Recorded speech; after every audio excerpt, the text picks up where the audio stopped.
So it comes to the issue of the case.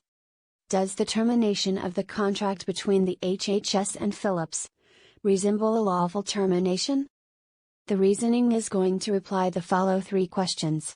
First, did a valid contract come into existence between the HHS and Philips in April 2020? Another question is which legal system applies? And the last question is what's the specific justification for the termination? Then let's move to the first question. According to U.S. law, a contract is defined as the total legal obligation that results from the parties' agreement as determined by the Uniform Commercial Code as supplemented by any other applicable laws. The following events must surface as indications that a legally binding agreement was reached and a valid contract was signed. From emails sent by Philips senior counsel, Mrs. Eady, to the HHS, we know the details of the contract such as the same prices and volumes as later communicated by the parties. And on April 8, 2020, the HHS issued an official statement to announce the closing of a contract with Philips under the Defense Production Act, DPA. Meanwhile, Philips also issued a statement on the company's website confirming the contract. From these actions, we deduct that a binding contract was signed. Now let's move to the second question. Which legal system applies? Since Philips is a Dutch company, one could assume that Dutch law or internationally established principles like antitrust might be applicable.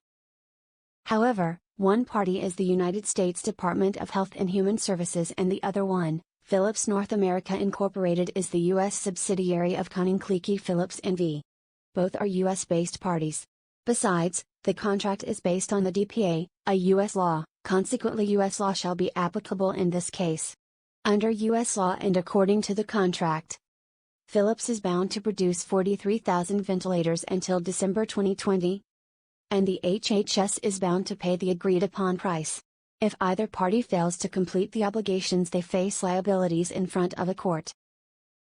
However, a contract can be modified or terminated if agreed by the parties or for causes provided by the applicable legal system. And one justification of terminations of contracts is the non-performance of a contract partner, for example, one party not delivering to the agreed extent. To the point of the termination, Philips had delivered in full accordance with the contractual obligations.